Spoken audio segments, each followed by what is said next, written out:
much for the invite to speak. I've been a big fan of this community for a while, and yeah, exactly as Vin said, awesome to see so many people from so many geographical locations in this talk. So thank you so much for waking up early or staying up late to come see this. Okay, awesome. So my name is Cong, and I'm delighted to present the AI scientists towards fully automated, open-ended scientific discovery. So this is a piece of work that was co-led by myself, Cong Lu, Rob Langer, and jointly advised by Jacob Forster, Jeff Clune, and David Howe.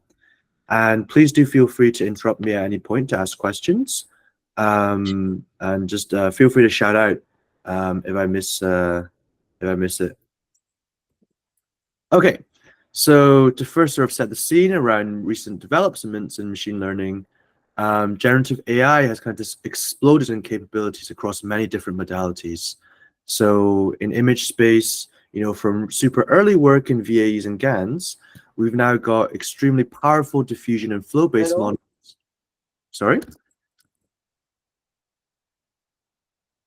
Was that a question? Okay. No, I think it was just someone's microphone. Sorry, just continue. Okay. So, from early work like VAs and GANs, we've now got powerful diffusion and flow-based models that can accurately generate realistic images. And, even recent models like Flux can now render text quite coherently in images. And for language, this has been sort of like the epicenter of a lot of the hype around recent advancement in AI. And we now have powerful language models as well that have begun to demonstrate strong problem solving and reasoning capabilities.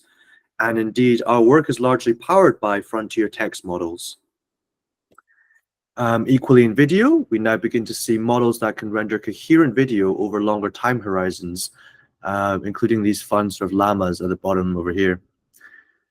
And we now kind of see the same moment coming for AI in science. So from prior work that's assisting with individual parts of the scientific pipeline, like, for example, things like AlphaFold in predicting protein structures, work like Galactica that assists with writing, and also models like ASM3, we think the time's now right for us to introduce the first work that seeks to automate the entire scientific process, all the way from idea generation to carrying out experiments to interpreting results, all the way down even to peer review. And we'd like to highlight in all these fields, we've sort of seen these trends of kind of improvement over time, a collective effort for open sourcing and democratization, which this community is also super known for, and improvement and sort of validation of the outputs of these kind of generative models over time as well.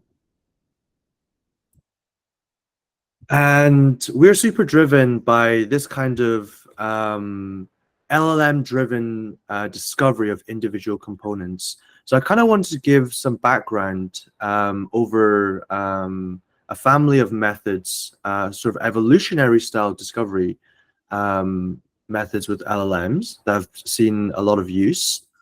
So large language models have been used for discovering quite a lot of domains, using this style of algorithm where a foundation model continuously proposes novel designs conditioned on what's been discovered already. So for example, it might start off with some kind of archive that's filled with super trivial things, and then it sort of iteratively builds this archive of interesting discoveries up one by proposing novel things. These proposals are then evaluated against some kind of fitness metric, and then selected archives can be then added back into the archive. So this kind of approach has been super successful across many tasks in machine learning. So for example, in designing novel robot morphologies, in designing reward functions for reinforcement learning, various black box optimization tasks, and even discovering new mathematical functions or even preference optimizations. And this has begun to get quite meta as well. So on the bottom two works here, so one's from our UBC lab and the other is with our other co-authors. We've begun to hit this point where now LLMs are designing pieces of LLMs themselves. So we have this work ADAS where we actually use LLMs to write ever better LLM agents. And on the right here, sort of Disco Pop then uses LLMs to write ever better preference optimization algorithms for LLMs themselves. So it's getting super meta now, and it's kind of fun to kind of think about.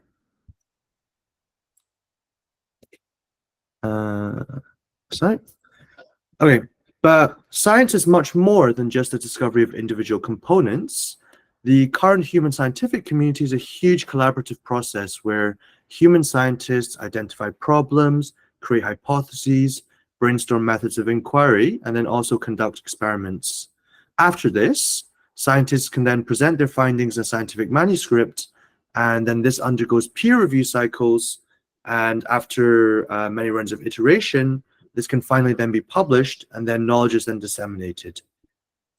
And this kind of process sort of starts again after every sort of knowledge dissemination cycle with a sort of new augmented understanding of the world.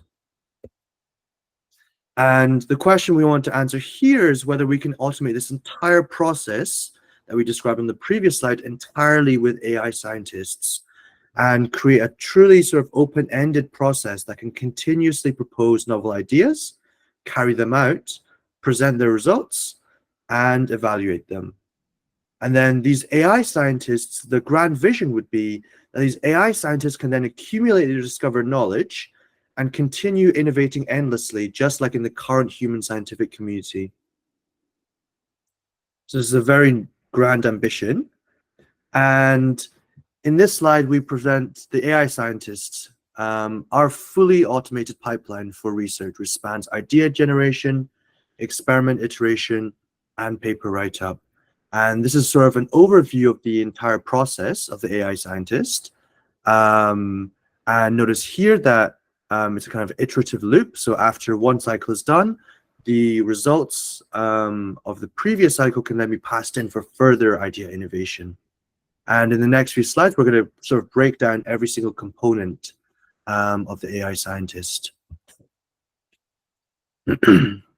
So the first stage of the AI scientist is idea generation. So starting from an initial code base, an initial topic of machine learning that it should focus on, the AI scientist comes up with novel ideas and also plans on how to execute them. These ideas can then be added to an archive. So this is super along the lines of the evolutionary style algorithm. Yep. Cong, I've got a quick follow-up on this. How is novelty defined for this? Oh, I'm just about to come up with this. Okay, cool. Yeah. So all of these sort of ideas are then added to an archive, and novelty in this sense, so just to answer the question now, novelty is determined by an LLM agent that takes every single idea and has access to the Semantic Scholar API. So this LLM agent is able to query the literature. It has, say, something like 10, 20 rounds to query the literature. And if it finds a paper that's super similar to the idea, then the idea is rejected. Otherwise, the idea is marked as novel. Does that answer the question? Yes, thank you. Awesome. And then afterwards, after the novelty check, all these ideas can be scored. We score ideas for interestingness, feasibility, and novelty. And then these ideas can be then archived in order for future execution. And this is kind of the prompt that we give to the model. So the LLM is given some kind of task description, some starter code. For example, this could be, do research in generative modeling, and you've got some starter code that reproduces some simple diffusion baselines. You're given context of what ideas that you've previously generated. So this is super along the sort of evolutionary framework. And the directive is to come up with the next impactful and creative idea. And I really want to emphasize here the importance of this kind of iterative cycle. So after you've generated a few ideas, we tend to see that the ideas at the start tend to be quite trivial, maybe stuff like, vary the learning rate, change the batch size. But as we sort of go down in the ideation process, we get much more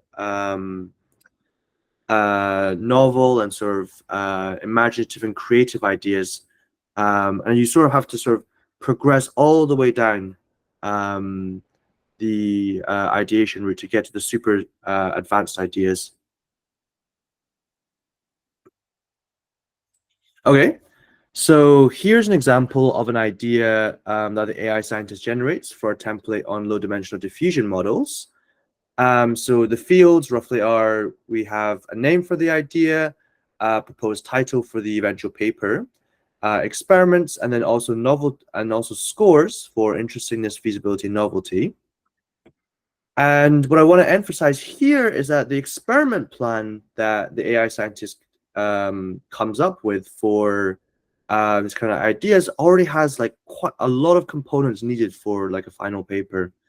So the experiment plan starts off by explaining the code changes needed to implement this idea, how you should train them, but also some ablations at the end. So, for example, this idea introduces, I believe, a sort of factored version of the standard diffusion denoiser network. And part of the analysis here is tracking kind of weighting factors and trying to also get a little bit more intuition on what exactly this algorithmic change is doing to the actual diffusion process. So already this ideation process is coming up with ablations and studies that kind of further the depth of an eventual paper. So this is super cool for us to see. Okay, so the second phase of the AI scientist covers experiment implementation. So from the initial template, we use state-of-the-art code assistants like Aider to propose changes that implement the idea. So this all sort of happens in a kind of loop. So we start off with our baseline code, and we continuously make diffs and changes to this code base using Aider in a loop. And after Aider makes changes, these scripts can then be executed automatically. And this sort of happens in a loop because, Aider might not one-shot the code. And also if it runs the code, it might get also disappointing results. So this whole process kind of happens in an iterative loop where Aider can refine the code until it works and also until it gets good results as well. And after it finishes all the experiments, it can then visualize this data in form of numerical data and plots. And this kind of section here is really why is really the difference between, I guess, sort of large language models, coming up with novel ideas, hypotheses, and large language models actually being able to do science. It's this ground truth here where all of our results are going to come from real experiments that the AI scientist automatically wrote and executed. And this sort of serves as our sort of validation for the success of any ideas. Yep. Another follow-up. So what aspect has been the most computationally expensive in this iterative loop for you?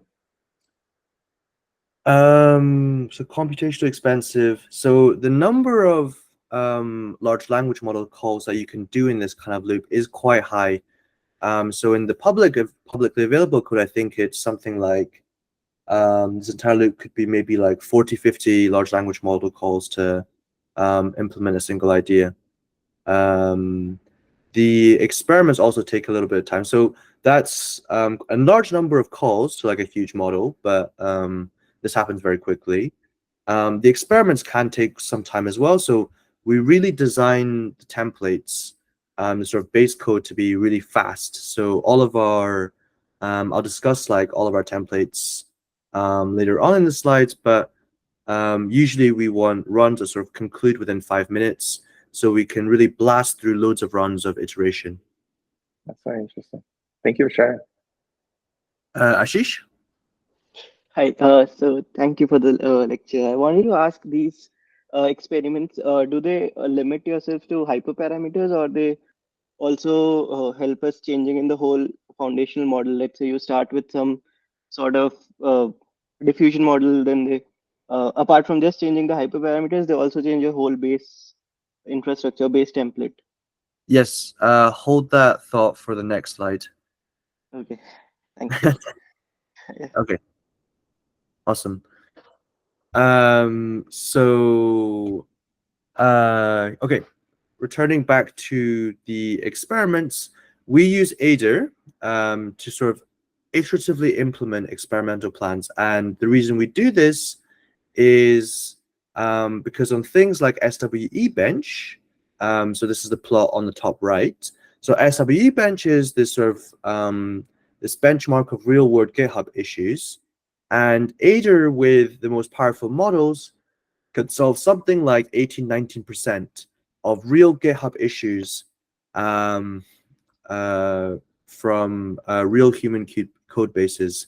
And this is sort of, we find that this is sort of the threshold whereby these code assistants can go from being, a completely unreliable chain of calls, with earlier versions of these kind of ideas, you put it on your code base and you're guaranteed basically by move 3 that you've just destroyed your code. At this level of reliability, it starts to become able to entirely autonomously execute a research idea and carry out the plots and everything as well. And this whole project is sort of really powered by Aider. And we display our prompt here that we pass to our code assistant. So this prompt is quite simple. Your goal is to implement the following idea, and you're also given the proposed experiments, and then you're given a total of max runs. So typically this is something like 5 to 10 runs. So the Aider is allowed to make 5 separate changes to the code base. This is sort of big overall global changes, like implement this new architecture or make these plots. And I'd like to direct your attention to the bottom here, which is after every single change, we automatically execute the code and put it in a new folder. So this is kind of our way of making sure that everything that Aider implements, we can automatically execute and record as the results of that particular run. And this kind of happens in this sort of loop. Okay, so returning back to that question, does Aider just do hyperparameter tuning? Can it do more advanced stuff? And it can definitely do really impressive code diffs up to something like couple hundred lines. So here's an example code diff that Aider generated for the highlighted idea. And recall that this idea was something like splitting the standard diffusion architecture into a local and global branch. And you can see that Aider sort of smoothly implements a sort of mixture of expert style diffusion architecture in this code diff. So this is a big departure from the original global network here. And what I'd also like to highlight here is that not only can Aider modify the networks that are being used in this code base, but Aider can also modify the output signatures in a kind of intelligent way. So recalling the idea that the LLM wanted to make modifications to this network, but also wanted to track some of the wanted to visualize some of the effects of the modification and sort of plot them in the final paper. And from the original output of the network, this also adds a little bit of tracking information as well, so that plots and visualizations can be made to understand the algorithmic change. So this sort of definitely took us aback a little bit, and we were sort of super impressed at what current coding assistants could do, even with quite a complex idea. Okay, so after all the experiments, we enter the final phase of the paper generation phase of AI Scientist. And after Ada makes visualizations for the plots and collects all the data, Ada AI Scientist writes his findings in the form of a scientific manuscript. And this is in the form of a LaTeX manuscript that would be submitted to a conference. And we sort of follow the same kind of pattern as before. Now, instead of Ada iteratively making changes to a code base, Ada now iteratively writes a paper in the form of a LaTeX write-up, section by section. And this is super cool. So what we do is we take this wonderful guide from Jacob Forster, How to ML Guide. Maybe some of you guys have seen this. And this kind of How to ML guide goes through each section of the paper, explaining what should go where. And we take sort of guidelines for every section in context. And this Ada agent also sees, all the notes, all the code changes, all the history of interaction, and all the final experiment running code. And it writes out what it's done section by section in the form of a machine learning paper. And this is sort of super cool when we first saw this. Like, we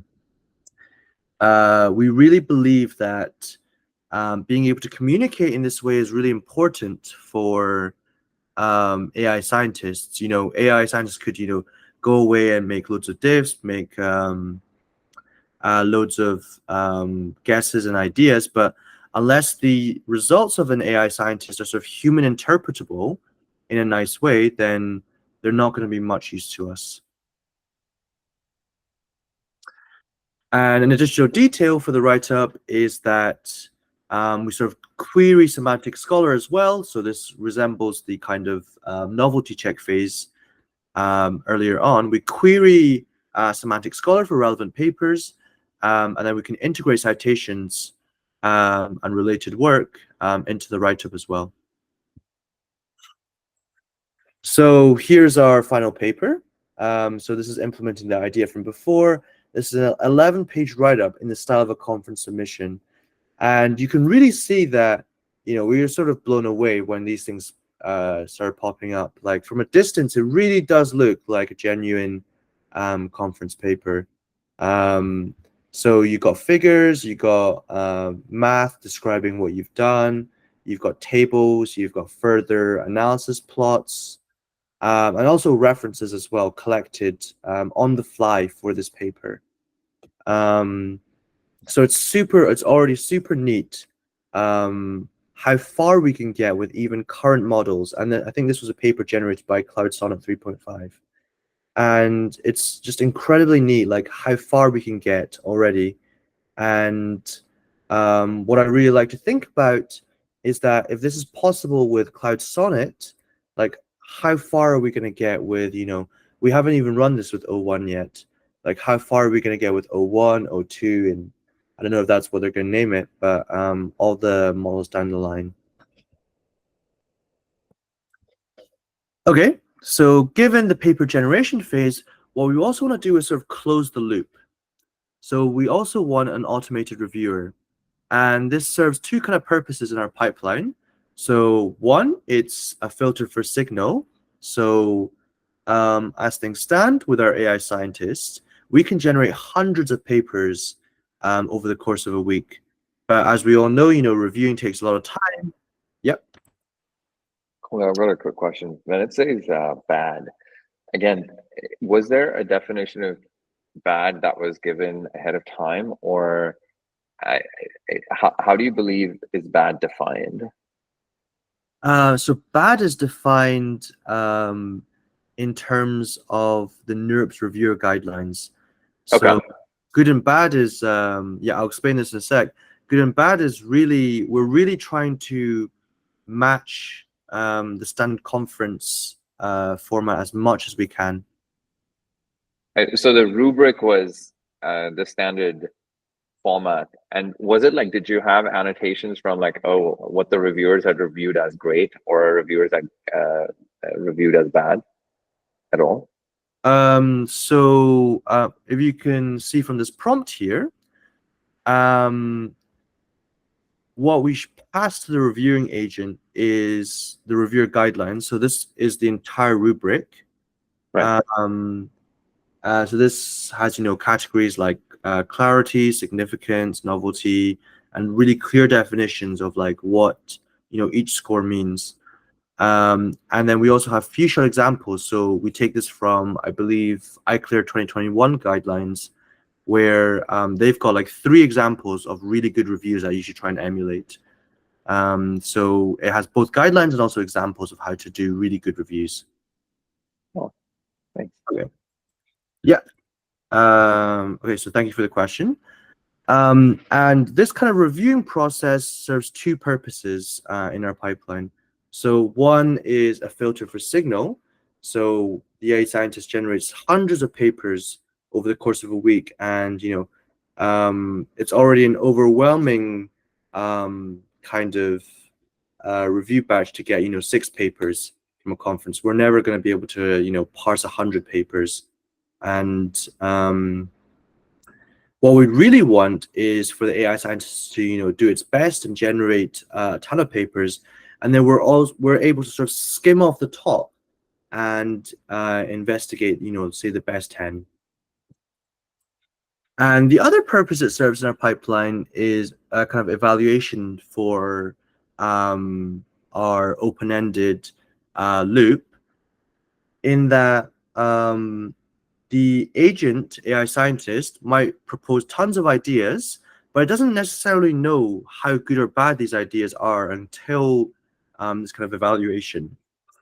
And if we're able to sort of insert scores of papers that we get from automated reviewing back into the archive, the agent in its next phase of idea generation then knows that I can prioritize ideas or riff on ideas that turned out to be good, and I can avoid ideas that turned out to be bad.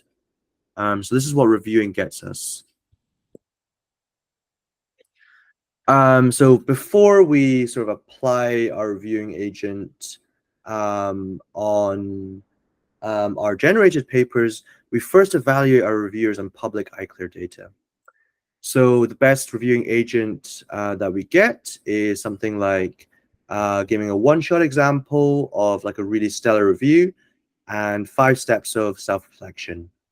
So the LM agent is able to sort of iteratively criticize its review. And after this sort of happens in parallel, and then much like the sort of standard conference format, we sort of run this 5 times in parallel, and then we ensemble them. So this really looks like the sort of standard conference format where we distribute it to many reviewers, and then area chair kind of aggregates reviews to come up with a final decision. Okay. So here's an evaluation of various settings of reviewers. And one thing to note here is that we've actually got this really nice baseline where in, I think, Europe's 2021, there was a consistency experiment where 10% of papers were reviewed twice. And then in these sort of independent reviews of 2 papers, we're able to sort of find, cross-human agreement, accuracy, and we're kind of able to measure, say, LLM to human accuracy versus, human to human accuracy. And the really surprising thing here is that we find that our GPT-4o agent even approaches or close to matches human level accuracy. So for example, on balanced accuracy, so we split things into accept and reject. When balancing accuracy over acceptance accuracy and reject accuracy, we actually do just as well as human agreement. So, it depends how you interpret this. Obviously, notoriously, human agreement is quite bad on reviews, but it was super impressive to us that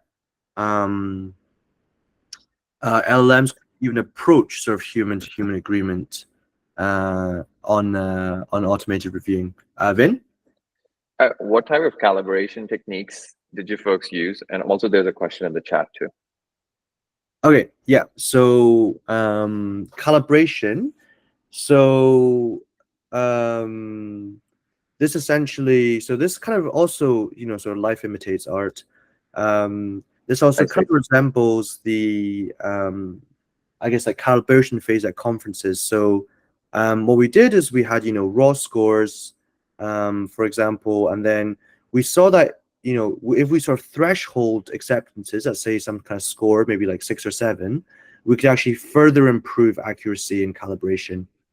So this was a kind of way to, go from any set of reviews and automatically slide the scale on how much we should accept and reject.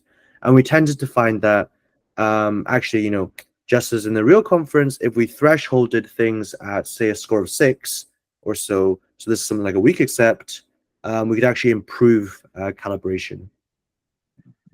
Thank you for answering. And how does the reviewer evaluate novelty and clarity? So it looks at the paper. So clarity is pretty natural for a large language model to estimate. It can just read through the text and just criticize. Novelty, at this stage, the reviewer has to sort of rely on a sort of internal knowledge of what's been done before, but a better thing to do in the future would be something also like integrating semantic scholar into the loop. Did you evaluate the actual scores rather than decisions? We focus more on calibration of decisions, but as you can see from the sort of calibration plot here, the scores are quite meaningful because you can sort of threshold them to get good decisions. But definitely something like mean squared error of scores, for example, would be quite an interesting metric to investigate in the future. Okay. Let's carry on. So here we present more statistics on the automated reviewer. So in the kind of top left and top center plots, we see that our LLM reviewer is actually more correlated with human reviewers than humans are with other humans. So for example, we get an R squared of 0.14 for human-to-human correlation, but we actually get an R squared of 0.18 for LLM to human correlation. So this is kind of funny. So LLMs can often agree more with humans than humans do with each other. And at the top right, we show sort of progression of ground truth accuracy as we kind of move through these different settings for language models, and we add more things. So powerful model makes a difference, adding more reflections make a difference, ensembling reviews makes a difference, and also adding few-shot examples. And it's worth noting that RLHF can really, a lot of the time, work against reviewing. So we find that whilst GPT-4o is a good reviewer, things like Sonnet are often super, super positive about everything and just wants to strong accept every single paper it sees. So its accuracy tends to be, quite abysmal. And on the bottom here, we see a sort of breakdown of precisely, accept, reject, true accept, true reject, and so predicted reject and predicted accept. And the takeaways here that say on the true reject column over here for our final plot, we tend to get most of these right. But a lot of the time we actually tend to reject a lot of accepts as well. So the main takeaway here is that our reviewer can be a little bit even harsher than real human reviews. Okay, so this is kind of a review generated for the 2D diffusion papers. And there are quite a number of interesting things that are highlighted here. So, for example, the summary and strengths are quite well written. And it does point out quite salient weaknesses and questions. So, for example, lack of theoretical justification, increased computational cost, and some sections, for example, that are not clearly explained. So this review process already gives us a little bit of good signal. And indeed, I also find that this kind of reviewing agent is super useful just to get a kind of guess of how good your own work is. So we find it quite fun to sort of pass our own papers to the reviewing agent and see what it gets. But sometimes we can be quite saddened by the results, particularly as we do believe it's quite correlated with human results. So this kind of feedback does already give us some signal in order to filter papers. So it's worth pointing out that there are sort of criticisms of this paper that are not in this review. So this isn't the silver bullet yet, and we explore this a little bit more in our paper where this review falls short.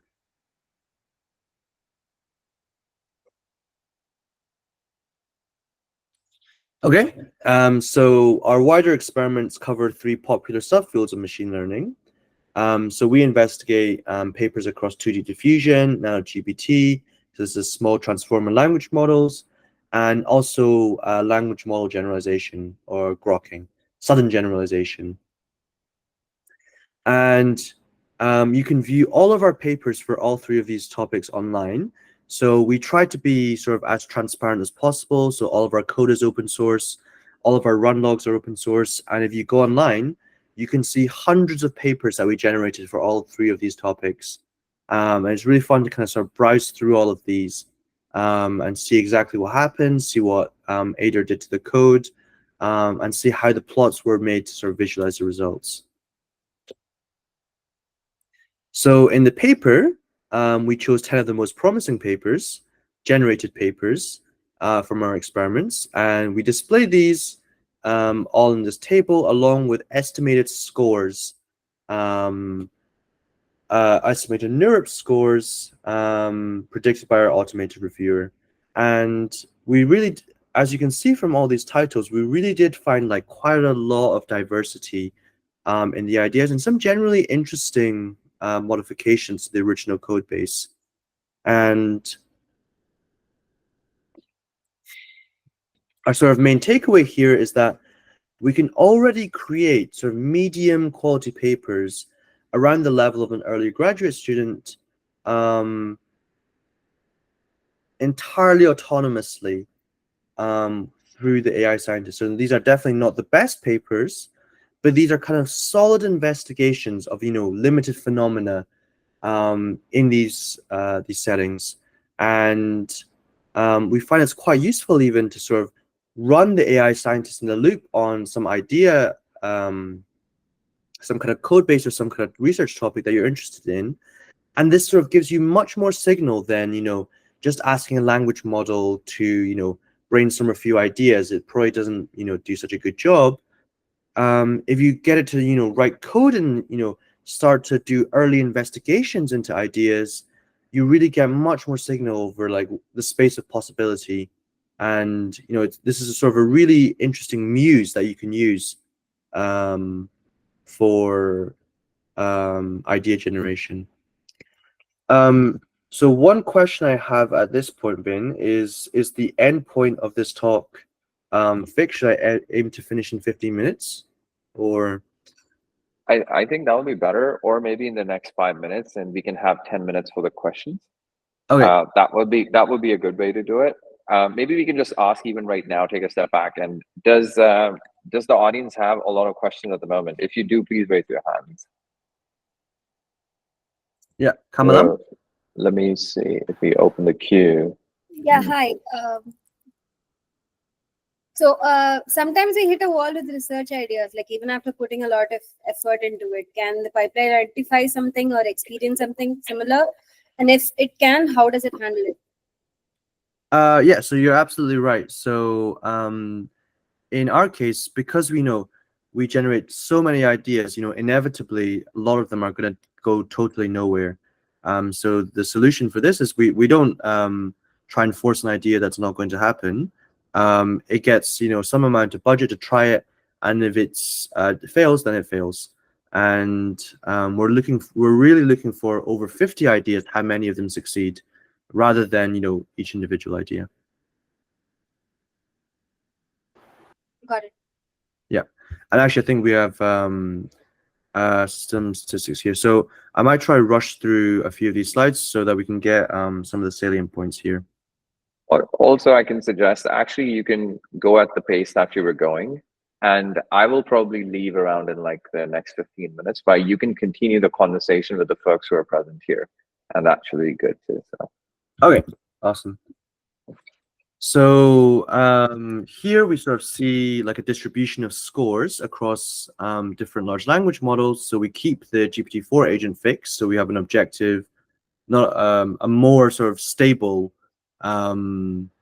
rubric, and sort of following other trends, we kind of see that Sonnet is by far the best model for implementing ideas. And one sort of honorable mention that we really want to highlight here is that the open source DeepSeek can really do a good job of implementing ideas, and it's often much cheaper than the proprietary models, maybe even like 10, 20 times cheaper. And this table now comes back to the earlier point, the earlier question. So we have many phases of the AI scientist, and kind of at each phase, some ideas can fail and drop off. So for example, if we look at the GPT-4 row, we might propose 50 ideas, and then only sort of 41 of them are actually novel, and then only 17 of them actually can successfully write the experiments. And we might even fail at the paper writing stage, and we lose another idea. So from an initial batch of 51 ideas, it could be the case that only, say, a third of them survive towards the end. So hopefully this answers the kind of question of, what's the kind of success rate. So every single step is down to, LLM sampling, feasibility of the idea, and could fail. But we want to emphasize is that, over the course of 51 ideas, you actually get a lot overall. And we also want to emphasize here the low total cost of everything. So Sonnet is our best kind of model. And then we see that, for less than something like $10, $15 per paper, we can get really nice, high quality insights. So we think this is going to have a lot of impact on things like, new fields with a lot of low hanging fruit. And it's also a super neat way to sort of allow researchers to kind of make their way through an endless sort of pile of ideas. Okay, so here are some selected paper highlights, and some cool stuff we always saw is, it does come up with really nice plotting innovations sometimes. So sometimes the plotting code has like great results, and there's like super cool diagrams. And another kind of thing that we were surprised at is that, there's quite a lot of quite trivial ideas, but after, a few cycles of ideation, we actually saw, surprisingly good scientific ideas. So for example, this idea that we highlight here investigates lottery tickets in grokking. So whether or not we can find, sparse subnetworks capable of algorithmic learning, and also at different sort of stages of the grokking procedure. And we can see here that the experimental plan for investigating this idea is really, really quite advanced. Okay, so, and we sort of want a health warning here as well. We really want to sandbox all the experiment code because we're running automatically generated large language model code. And sometimes what can happen is that the AI scientist could even try to sort of modify its own timeout, give it more time to carry out experiments. It could even recursively call itself and just fill the stack. It could also do some kind of silly things. So sometimes it wants to analyze, say checkpoints for multiple points in training. And one thing we did see it do is, save a checkpoint of a model every single training step. And this took terabytes of storage and completely and crashed our server. And we find that, conservative writing templates as well. So asking the AI scientists to, really, really strictly focus on results that were actually obtained can reduce hallucinations when it comes to writing the paper in the end. Okay, so that's kind of a broad overview of all of the kind of individual components of the AI scientist and how it all fits together. So I guess in the last, I'll try and leave 5 minutes for questions. So I guess in the last 4 minutes, I'll try to go over a few of the kind of limitations and future directions that we want to take for AI scientists, and then open up to questions. So for example, in things like automated reviewer, we're using all these models just out of the box. But what we could really do, because we have a sort of ground truth human judgment, we could really do things like star tuning, fine tuning on failures, in order to improve the reviewer and improve the quality of the feedback as well. Our current reviewer doesn't have vision capabilities, so it doesn't see plots. It only sees indirect references to plots. But this is a sort of simple fix by just using modern VLMs. The AI scientists can occasionally hallucinate and misinterpret experimental data. And so this is really important still at this stage, not to entirely trust the results of the AI scientists, but keep humans in the loop, and humans can sort of evaluate the papers by themselves, and also check the code, check the numbers, and this is all presented in a nice format for humans to actually look at. And another thing is, we have quite limited compute right now, so all of our experiments are 2 hours max. And a really interesting thought experiment is, what if we gave the AI scientists infinite amounts of time? Could it go truly wild with, say, like hundreds of hours and weeks of experimentation? And right now, whilst we do papers, there's open questions to whether or not this is the right medium to communicate science. And I think full automation in the end is actually going to challenge our existing assumptions of what exactly is the right medium to communicate science. So could it be something more like adoption, or adoption by future AI scientists? So this is all yet to be seen. Okay, and some kind of directions that we're quite interested in improving in the AI scientists. So this could be, as we said, larger templates, more compute, tuning the prompts more, using reviewer feedback to iteratively improve the paper. So currently the reviews produced at the end, but what we could do is we could sort of iteratively tune each paper and come up with new experiments sort of iteratively. Another one is which is quite interesting is right now we sort of manually handcraft everything. We sort of design the AI scientist pipeline all from scratch.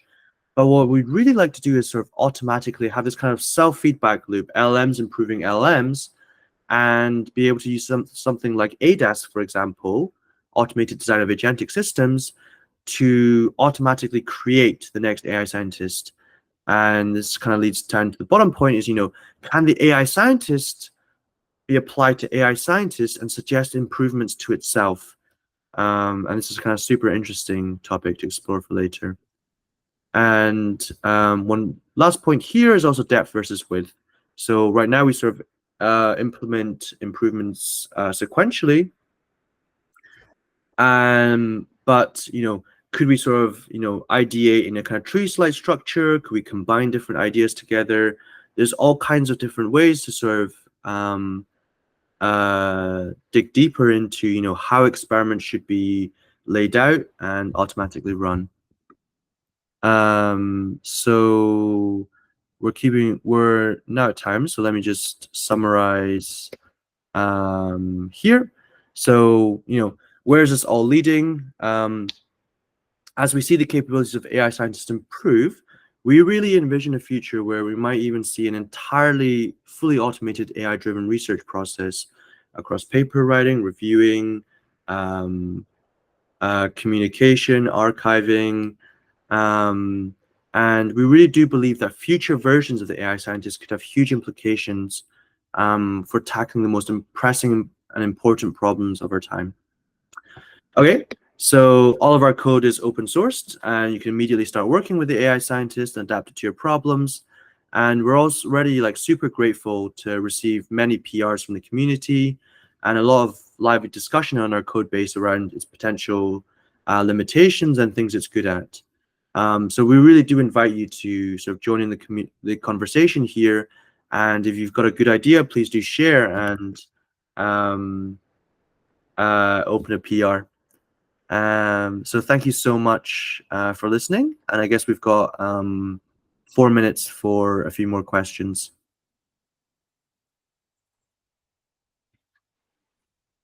Thank you so much for taking the time.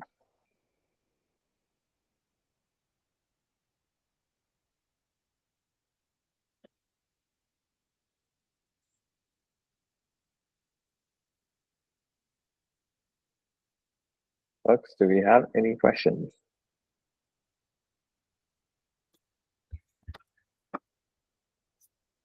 Until someone comes up with a question, Kong, maybe you can talk about what the next phase looked like for this, what the evolution of this research would be.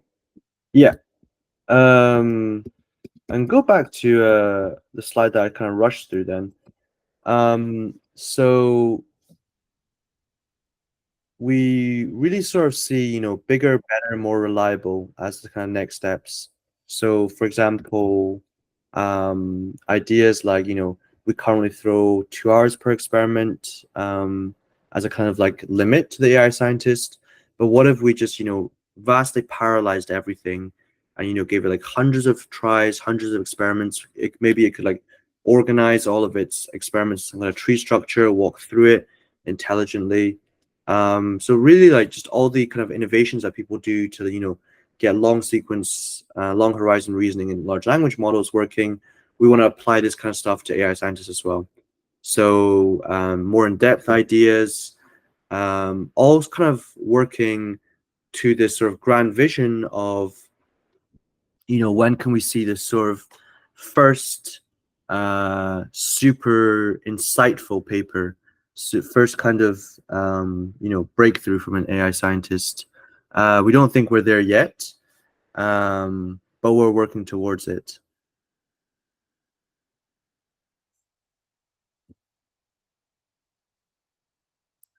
Jayesh asks, can you elaborate how it could be possible to have self-referential models? Yeah, of course. So for example, right now the AI scientist proposes novel ideas and investigations on a particular code base. So it proposes, say, it's given a diffusion code base, and it can propose novel diffusion ideas. But what if that code base was just the AI scientist itself? So then the AI scientist would be proposing improvements to the AI scientist in a kind of self-referential way.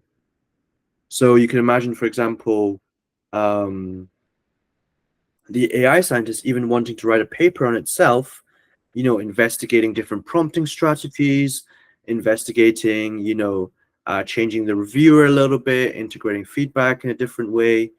And writing a paper about how it improves itself as well.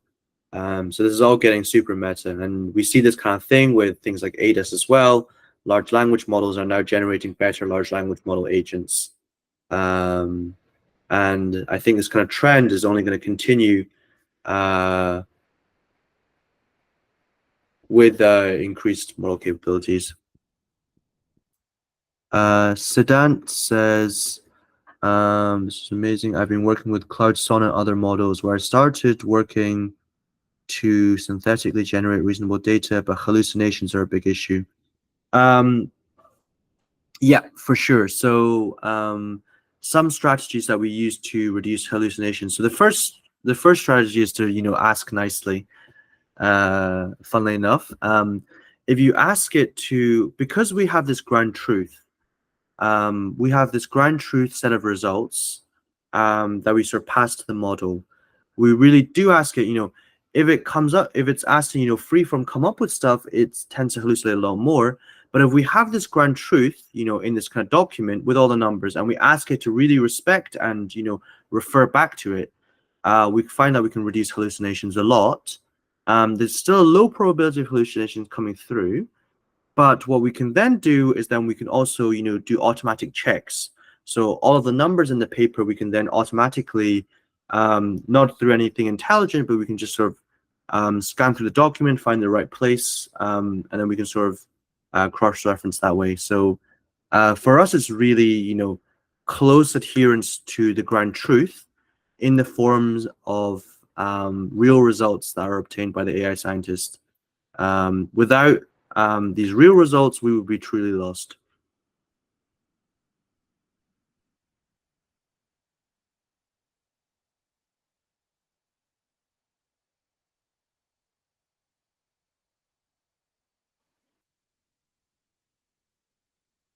All right, we're close to a stop here. This was awesome. Thank you so much for presenting, Cong. And I think we really enjoyed the discussion and the presentation. So thank you so much for your time. Yeah, thank you so much for having me, and yeah, thank you for all the awesome questions. And we look forward to the next paper. Yeah, maybe I'll even be talking about the generated paper once it comes out. Oh yes, that'll be cool. All right, folks. Ciao. Have an awesome time. Bye-bye.